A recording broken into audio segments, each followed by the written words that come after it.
So, saya akan bagi kelas ni kepada rakan-rakan lain. Okey, metafizik ni kalau tengok di dalam slide ni, hasil pembelajaran untuk kuliah hari ini, so kita nak tahu perbezaan dalam sistem-sistem yang wujud dalam metafizik. Bila sebut tentang contohnya yang Najwa beritahu tadi, alam kubur. Okay, alam kubur ni masing-masing kepercayaan ni dia ada kaedah-kaedah yang tersendiri bagaimana penganut-penganut agama khususnya akan memahami kewujudan alam tersebut. Yang kedua, kita menganalisis bagaimana sistem metafizik perlu difahami dengan kemudian ilmu dan isu semasa yang ada di Malaysia.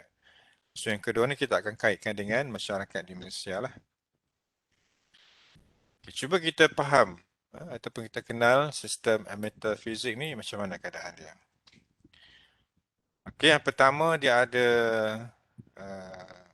theism. Theism ni kepercayaan-kepercayaan monotheism, atheism, idealism sampailah kepada agnosticism. Satu lagi perkataan yang mungkin you all kena cari adalah perkataan nihilistik. Nihilistik. Nanti saya tunjukkan apa perkataan tu. So dalam boleh tak saya masukkan dalam chat ni. Nihilistik. Nihilistik. Okey, cuba cari nanti. Nihilistik. Apa maksud nihilistik? Okey, so kita pergi lebih detail sikit. Apa yang dinamakan sebagai metafizik? Ini lebih mendalam lah. Maksud sebelum ni secara ringkas sahaja. So ini lebih mendalam. So metafizik ni adalah sebagai sebahagian daripada cabang-cabang dalam ilmu falsafah. So kita bercakap tentang idea, tentang konsep. So falsafah ni adalah satu idea ataupun satu konsep lah. Dalam definisi yang mudah. Kalau definisi yang lebih mendalam, meta ni maksudnya melampaui, melebihi ataupun berada satu tahap yang teratas. So Facebook pun dah menggunakan istilah meta. So dia percaya bahawa komunikasi yang ada sekarang ni perlu di-upgrade sikit bentuk ataupun konsep yang sedia ada, berbanding konsep sedia ada. So dia melampaui daripada komunikasi yang sedia ada lah. Itu maksud meta. Fizik, alam yang bersifat material ataupun fizik. So kalau dia digabungkan metafizik ni maksudnya sesuatu yang melampaui sempadan ataupun batasan fizikal, iaitu melampaui alam fizikal yang ada dalam apa yang kita nampak. So dikata sini metafizik ada dua unsur. Satunya falsafah, satunya adalah kepercayaan ataupun keagamaan. So itu dia punya secara mendalam maksud metafizik. So ini adalah perbezaan sistem metafizik yang ada dalam sumber ilmu manusia. Yang pertama adalah theism. Theism ni dia berkaitan dengan kepercayaan wujudnya Tuhan. So dalam masyarakat di Malaysia ni, majoriti orang Malaysia ni percaya kepada Tuhan lah. Sebab kita ada pelbagai jenis agama. Yang dominannya agama Islam, kemudian agama Buddha, agama Hindu, agama Kristian. Agama Kristian tu lebih dominan, kemudian agama Hindu, kemudian agama-agama kepercayaan yang lain lah. Seperti kepercayaan Bahai, kepercayaan Taoism, dan pelbagai lagi. So yang kecil-kecil lah. Tapi kebanyakan masyarakat di Malaysia ni percaya tentang kewujudan Tuhan. Kemudian agnosticism. Yang ini dia ignore, dia meragui dan tidak pasti wujud Tuhan ataupun tidak.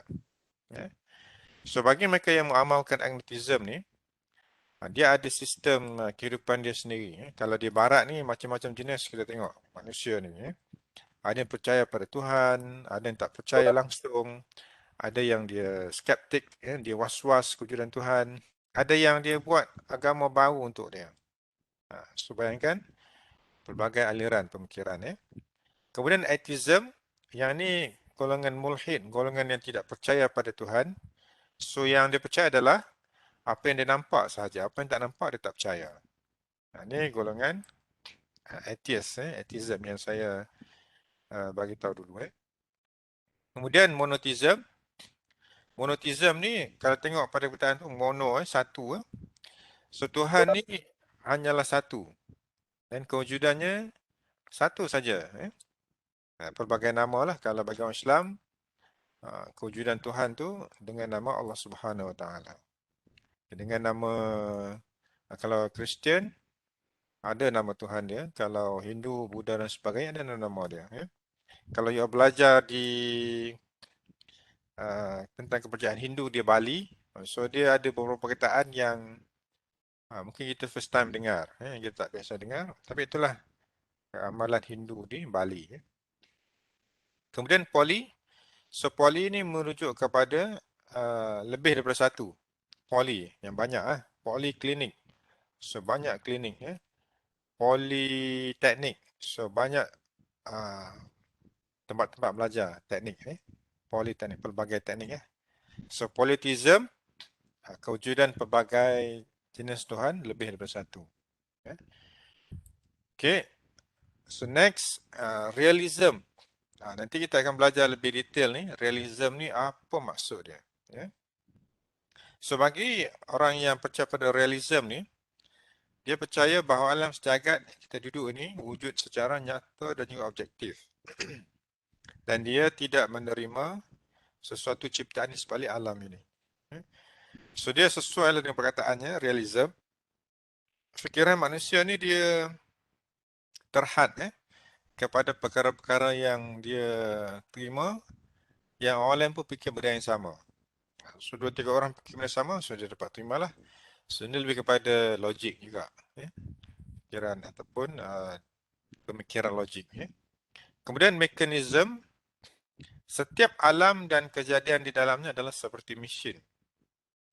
So apa yang ada dalam alam ni, yang kita duduk tengok semua ni adalah mesin. So akal menerangkan sesuatu fenomena. So bila ada mesin, ada alat dan sebagainya, so akal kita ni, bagi kepercayaan mekanisme ni, akal kita ni menerangkan apa peristiwa ataupun event yang berlaku. So hari ni apa event dia, besok apa event dia. So itulah dia punya kaedah pemikirannya. Dan juga setiap berlaku ni ada sebab dan juga akibat. Kenapa A berlaku? Mestilah ada sebab-sebab sebelumnya. So itu dia menjadikan alam ni sebagai satu bentuk mesin. Kemudian idealism, falsafah berasaskan pendapat dan juga akal. So ini lebih kepada idea. So dia punya kehidupannya adalah satu idea. So dia boleh terima dunia luaran saja. So apa yang dia nampak ni dia boleh jadikan sebagai satu idea, satu konsep, dan dia boleh terima sesuatu yang dia fikirkan sesuai dengan idea ataupun falsafah kehidupannya. So 1, 2, 3, 4, 5, 6, 7, 8. So 8 sistem metafizik ni menjadikan variety pemikiran manusia ni sama ada di timur ataupun di barat berbeza-beza. So lahirlah pelbagai bentuk amalan, bentuk pelaksanaan ataupun bentuk tindakan berdasarkan kepada kepercayaan masing-masing.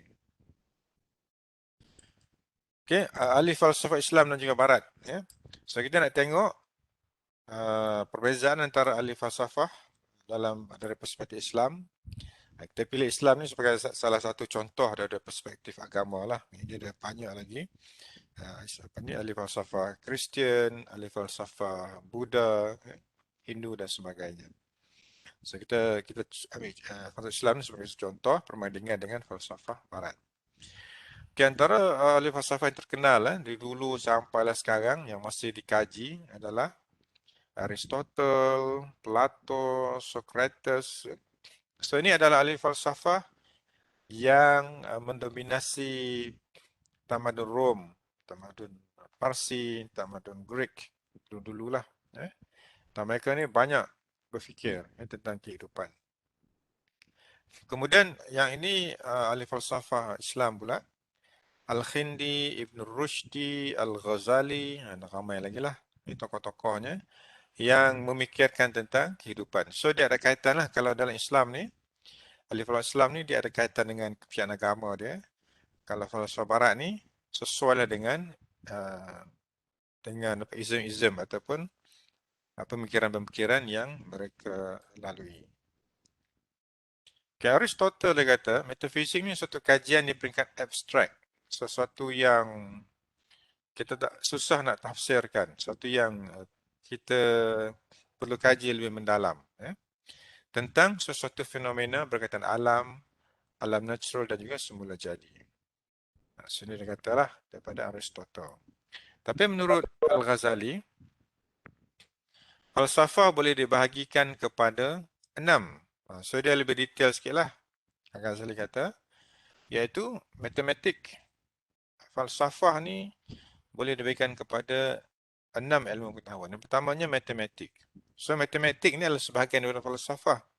So kalau saya belajar matematik, you pun belajar matematik, maksudnya daripada perspektif Al-Ghazali ni, kita belajar falsafah. Logik, fizik. So fizik pun kita belajar juga. Ya. Kemudian metafizik, politik dan juga etika. Ya. So mencari kebenaran asal sama Al-Quran bukan akal semata-mata. So daripada perspektif agama, tokohnya Al-Ghazali, dia kata falsafah ni ada 6 ilmu. Ya. Dan salah satunya adalah metafizik. So kebenaran tu adalah berasaskan kepada Al-Quran.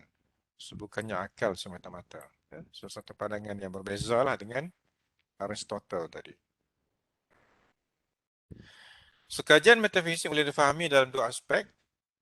Yang pertama adalah abstrak. Yang kedua, di luar alam nyata kita. So alam yang seperti yang Najwa sebut tadi, alam kubur, ya, ataupun alam ghaib, alam ghaib, alam yang berkisah tentang, kalau dalam masyarakat kita ni, tentang hantu, tentang benda yang ghaib lah, benda yang kita tak nampak, bunian dan sebagainya. Tapi ada, ataupun alam jin.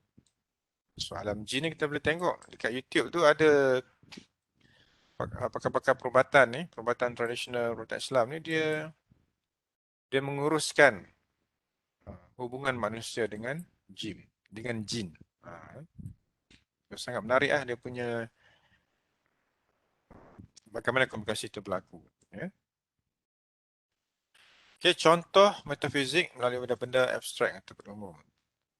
Kalau terbakar mesti ada api dan juga asap. Ya. So terbakar mesti ada api dan juga asap. So kalau tak ada api tapi ada asap. Apa maksud tu? Ada api tidak ada asap. So logiknya kalau ada api mesti ada asap dah kan? Walaupun sikit mesti ada asap. Manusia akan bertanya apa sebab kebakaran. So kenapa ini terbakar? Kenapa hutan ini terbakar? So dari sinilah kita ni mencari penyelesaian. Kenapa terbakar? Kenapa masa Jerbu ni memang hutan banyak terbakar? So kesan daripada Jerbu tu adalah kesihatan kita lah terganggu, banyak terganggu kesihatan. Itu contoh dari segi abstrak. Ini contoh dari segi di luar alam nyata. Seperti yang Najwa cakap tadi, alam gaib, alam kubur. So dia tengok gambar di sini ada bayang-bayang putih. So ni dia tunjukkan cantik ya kan kawasan ni. Adakah ada makhluk di sini? Kewujudan jin, kewujudan syaitan dan sebagainya. Kemudian juga kehidupan selepas mati. So dalam baru ni saya bercuti, saya balik ke kampung. Dalam minggu lepas ni saya bercuti. So hari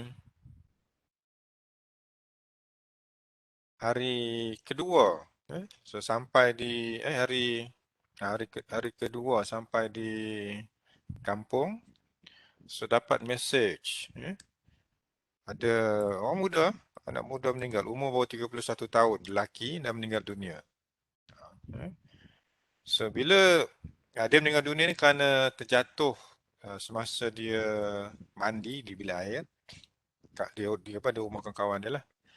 Kawan dia bersedar dan terus bawa ke hospital. So dalam perubatan perubatan di Malaysia ni. Apabila seseorang tu jatuh dan tidak ketahui apa punca dia, so, doktor mesti buat bedah siasat ataupun postmortem ke atas jenazah tadi lah. Jadi lelaki ni pun dia buat postmortem. So apa yang berlaku pada postmortem adalah yang pertama sekali doktor akan pisahkan tengkorak kita ni. So dia akan potong ni, dia keluarkan otak. So bayangkan doktor tu potong otak, dia ambil otak tu, dia keluarkan, letak atas dulang tu. So tengoklah, ya. Uh, dia akan tengok apa yang luar biasa pada keadaan otak tersebut. Okay. So dia pun carilah, dia cari, dia tengok salur-salur darah kan, kalau darah terkumpul dan sebagainya. Okay. Kemudian kedua, dia akan pergi pula pada jantung. Barangkali mungkin ada serangan jantung kan. So dia akan tengoklah. Dia akan bedah badan dada ni. So dia buka. Kan. Dia akan keluarkan jantung, keluarkan isi-isi perut, usus, letak sebelah. Dia tengoklah dia punya apa punca-punca dia. So selepas di analisis semua organ ni, kalau dah jumpa sesuatu yang luar biasa pada organ ni, so doktor akan tahulah punca dia kan. Tapi kalau bila dah buka semua organ ni, dia tengok tak dapat kesan, so akhirnya akan dibuat ujian di makmal lah untuk mencari punca sebenar kematian. Dan selepas tu bila dia semak tu, dia akan masuk balik lah dalam bahagian yang tadi, dia akan dijahit. So doktor yang menjahit ni dia pun mahir, so dia akan jahit ni sampai tak nampak lah kesan-kesan jahitan tu. So bila jenazah tadi dah pun dimasukkan balik organ dalam badan dia, dijahit, kemudian dimandikan, dikafankan, so bawa balik kepada keluarga dia. So keluarga dia pun yang kes ni dia postmortem ni dia orang yang keempat postmortem di hospital 11 siang ni. So dia sampai jenazahnya sampai insya lah baru sampai ke kampung untuk dikebumikan. So sebelum solat jenazah tu, ahli keluarga tak sempat nak tengok tadi pun dia mohon izin lah untuk tengok jenazah ni bagi kali takhir. So bukalah dia punya keranda tu dan masing-masing tengok kali takhir lah. Tapi saya tak tengok. Kemudian suami tertanya, kenapa uh, pemuda ni mati? Sedangkan dia seorang yang sihat, rajin pergi hiking, naik bukit, dan juga selalu exercise. Tapi meninggal dunia. So saya pun tertanya lah kenapa. Jadi saya pun pergilah tengok semasa dikebumikan itu, tengok liang lahat dia, tengok kawan-kawan dia. So bila orang muda mati, ramailah kawan-kawan muda, kawan yang masa universiti, masa sekolah dia datang untuk ziarah. Dan lepas tu, boleh kita tengok kehidupan sebelum mati ni, kita bacalah buku-buku dan juga kitab-kitab Ibn Sayyid untuk kita tahu bagaimana kehidupan selepas mati. So, umur 31 tahun, you all baru dalam 20-21 kan, lagi 10 tahun. Kalau nak sama dengan pemuda tadi lah, lelaki tadi. So, sekarang ni, orang muda ni, anytime juga boleh mati. Kalau orang dewasa, dia tua ni, biasalah. Tapi orang muda ni, umur awal 30-an, telah pun meninggal dunia. Kemudian satu lagi konsep syurga dan neraka. So dalam kitab-kitab agama ni memang diterangkan konsep syurga dan neraka. Kita boleh baca. Contoh dalam masyarakat Islam, syurga dan neraka ni memang sangat jelas diberikan penerangan dalam Al-Quran. Dan salah satu cerita yang paling menarik adalah cerita ataupun kisah Nabi Idris alaihissalam. So bagi rakan-rakan muka Islam kita boleh dengar cerita ni. Nabi Idris ni adalah seorang nabi yang telah pun melawat syurga dan neraka, sebabnya dia minta izin kepada Tuhan untuk dia pergi tengoklah syurga dan neraka. So sebelum pergi tengok ni, untuk nak melalui kehidupan di syurga dan neraka ni, seseorang tu mesti mati dulu. So Nabi Idris pun dimatikan.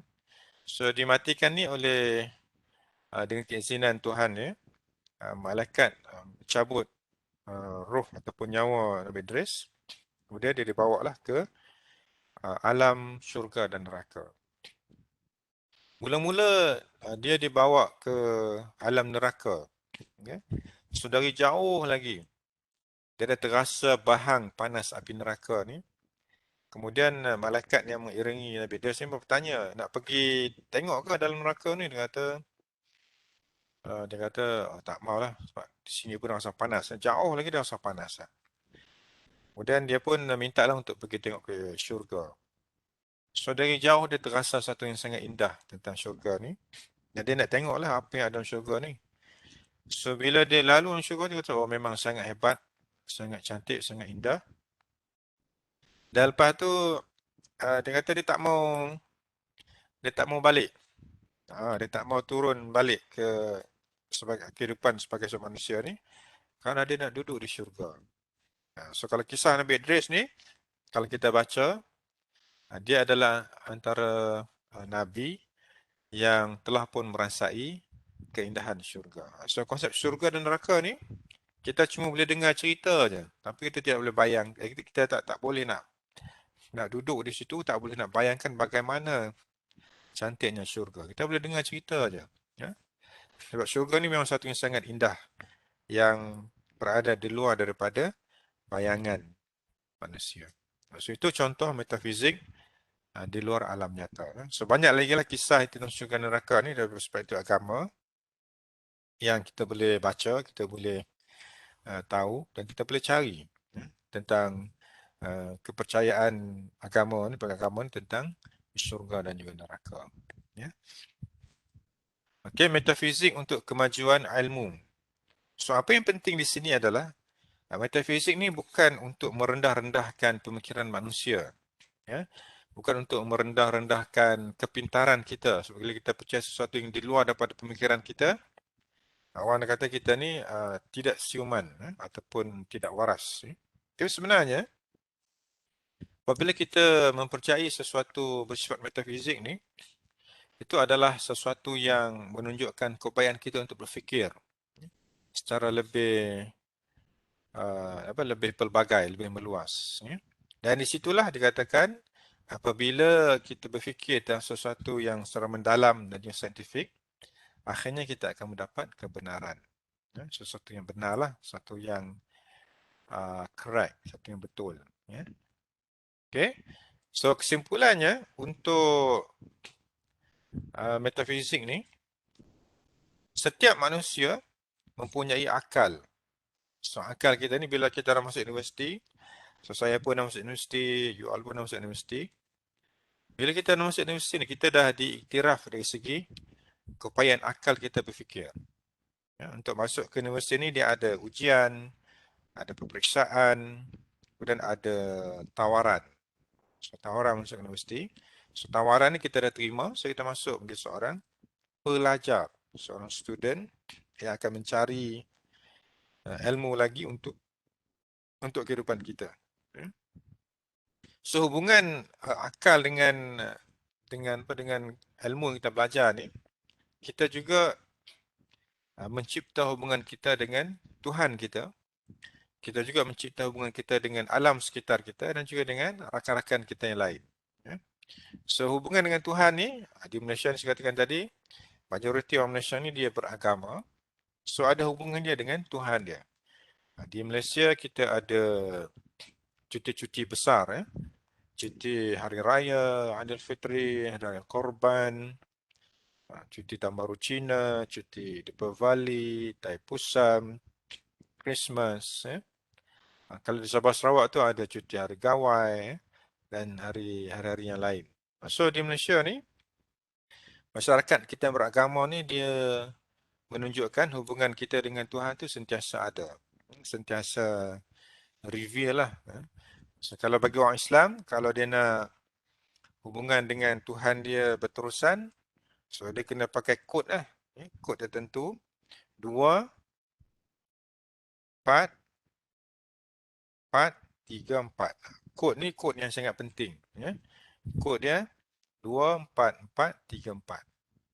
So, kod ni akan menyebabkan orang Islam ni dia akan sentiasa berhubung dengan Tuhan. Ya. Kemudian manusia dengan alam, manusia alam ni macam dengan kehidupan yang kita ada ni, kita menguruskan alam kita.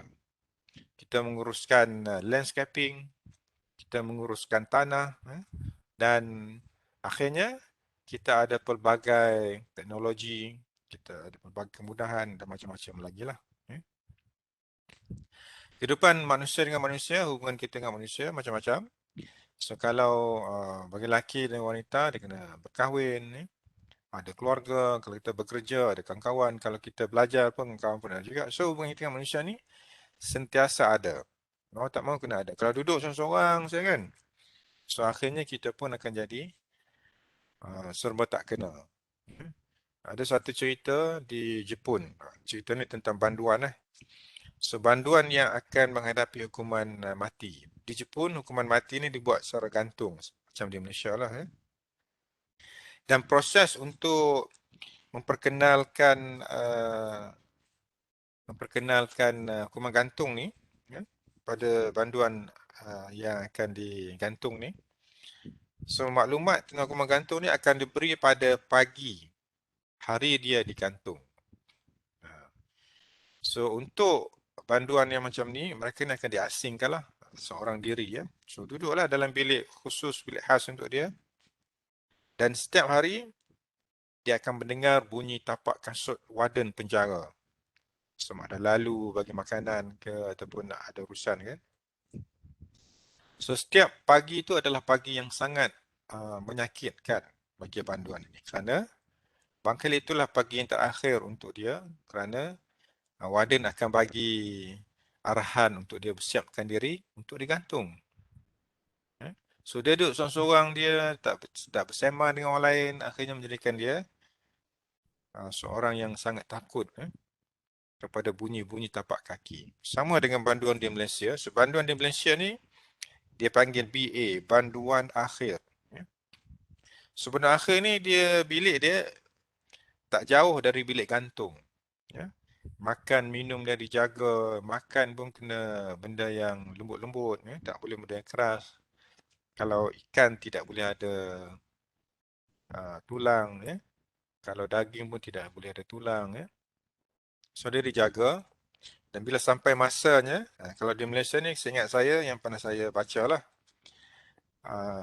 mungkin dalam tempoh 2-3 hari sebelum digantung tu hukuman akan dilaksanakan, biasa pihak penjara akan memaklumkan kepada ahli keluarga yang terdekat untuk datang ziarah lah kepada mana akhir ni. Dan ziarah ni biasanya keluarga terdekat sahaja, tiada anak-anak ataupun ibu bapa, suami atau isteri lah. So bila dimaklumkan 2-3 hari lagi, perasaan banduan tadi dalam keadaan yang kita tahu memang sedih, semua dia akan mati. Dan bila sampai masanya, biasanya digantung ni pada hari Jumaat pagi lah. Maksudnya pagi tu masa subuh lah ingat saya. So akan ada di situ. Kita boleh tengok dia punya senario tu dalam filem-filem drama kan. Pagi tu dia akan dibawa lah, dipapah. So biasa banduan akhir ni semangat untuk hidup pada masa tu dah semakin rendah sebab dia tahu dia akan mati. Jadi biasanya akan dipapah lah banduan ni ke tempat bergantung. Memang dia tak terdaya lagi dan akhirnya digantung dengan prosedur-prosedur yang sangat ketat. So dia punya tali untuk gantung pun semua tu telah pun disukat dengan ketinggian banduan tadi supaya tidak berlaku sesuatu yang tidak diingini lah semasa digantung tadi. So hubungan manusia dengan manusia ni dia menyebabkan kita lebih terbuka, lebih seronok, lebih bahagia. Kalau kita duduk seorang-seorang macam banduan akhir tadi, semacam-macam perasaan akan muncul dan menyebabkan kita tertekan dan sebagainya. Sebab itulah hubungan manusia dengan manusia ni kita kena develop, kena bangunkan dari semasa ke semasa. So bila you ada belajar ni, masuk ke universiti, kawan-kawan yang paling ramai adalah kawan-kawan sebaya kita lah. Tapi bila ada bekerja nanti, kawan-kawan tu mungkin sebaya, Ada yang lebih tua, ada yang lebih muda, ya. Ada yang terlalu jauh perbezaan umur dan sebagainya. So, kita kena belajar lebih banyak lagi tentang hubungan dengan rakan-rakan yang lain. Dan dalam setiap kehidupan yang kita lalui, kita perlu fahami falsafah metafizik dan dapat mengaplikasinya dalam kehidupan manusia.